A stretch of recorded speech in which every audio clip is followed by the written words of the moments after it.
We have to change our past. The filter interpretation is finding out what went on in that experience. And we need to go back to that experience and find out this nightmare, wake up from it, and change our perspective of it. If you can't calm down, you can't see your past and you can't see the patterns that are creating your future. So that would be like the stuck list would be going back into the past, seeing it, and then through meditation over time, I go back to the past and I was super triggered and agitated. And now I see it and there's grace there instead. Right. And you find that in your body while you're seeing these images and so forth. You go back to the time that hurt your neck. You're like, Yeah. okay, this happened and that happened and this happened and that happened. All right, let me see what's going on here. And then you suffer in your body with the consequences of what happened. And you feel that suffering, you let it come up, or the relational blowout, the emotion that's been happening lately, things like this. You feel it. I'm not psychic, am I? And then you understand more about why that's been occurring in a different way lately. And then you listen to a sage and they talk about how resentment and holding on to stuff like that is very bad for you. Yeah, you And just you, give it up. Yeah, you give it up and you let the sage do it. Yeah, yeah, because the sage. Let me see if you can. Okay, if you can have some kind of contact with some of these people, you'll find that they're all psychic and they all know stuff. I'll give you an example. I think I told you this, but there was this one time I was in an Amici retreat, the lady that personally hugged 45 million people, and she gave more money to the tsunami damage than any government in the entire world gave combined. mm, She established all kinds of free hospitals and free universities, and all the money comes from selling little doodads and whatever and donations. Speaks about 10 languages.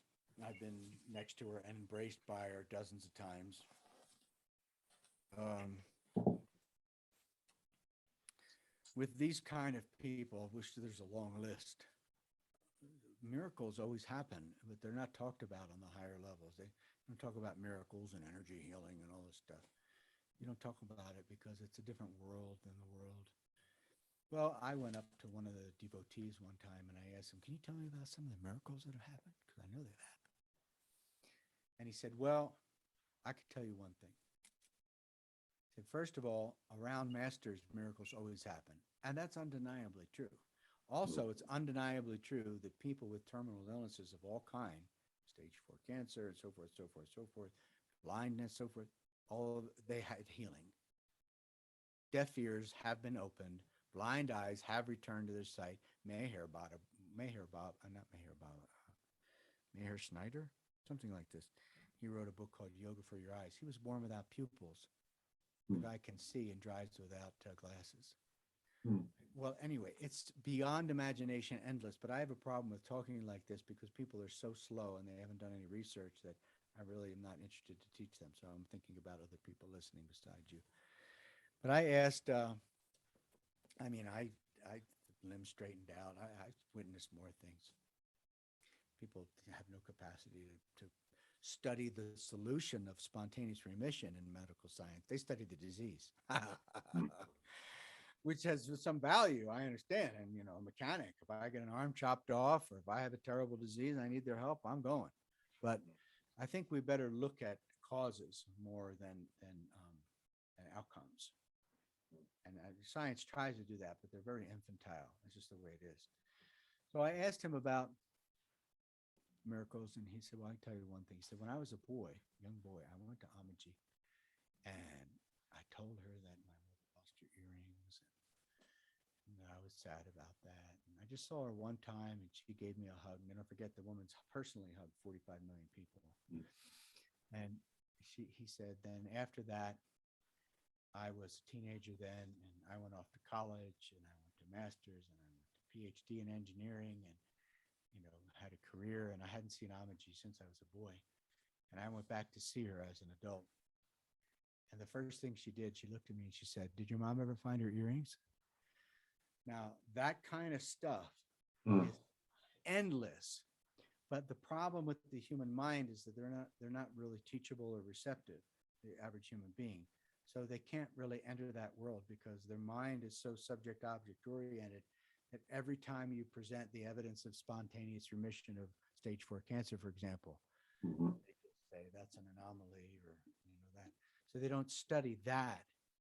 They study the manifested realities of disease.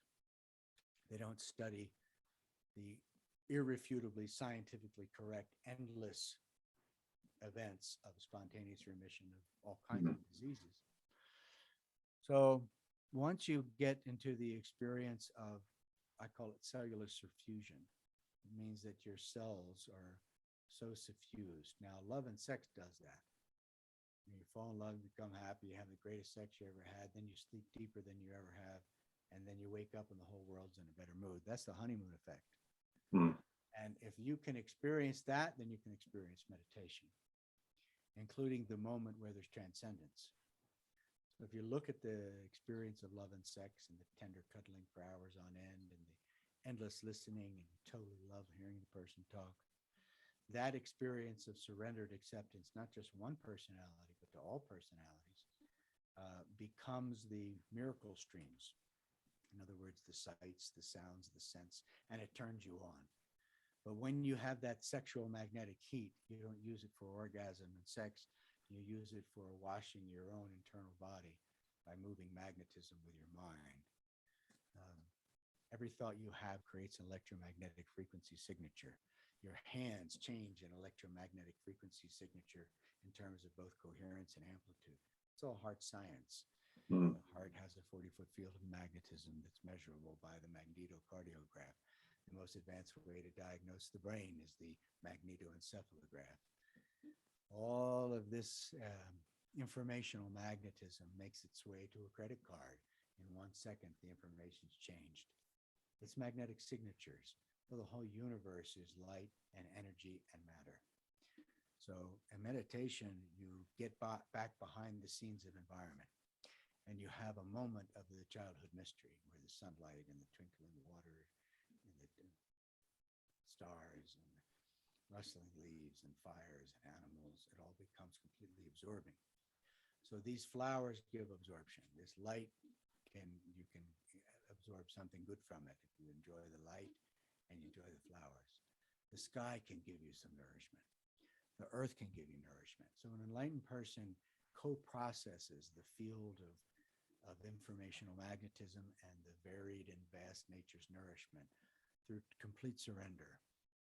So you become surrendered to the magnetic pole of the universe. You become surrendered to the influence of the energy of a master of life, which unquestionably exist. And when your mind becomes receptive to these kinds of people, maybe a Plato or an Aristotle, things change. You become less of a subject-object strategist and practicing the method to keep people out and under control, and you become more of a person of trust and faith. And then this is what leads to the soulgasm of what they call samadhi in all the meditation traditions. In every tradition in meditation, there's this peace that passes all understanding, like the Bible says. So it's caused by the transmission of the teacher, by an energetic gift of the teacher. That's the only thing that causes meditation.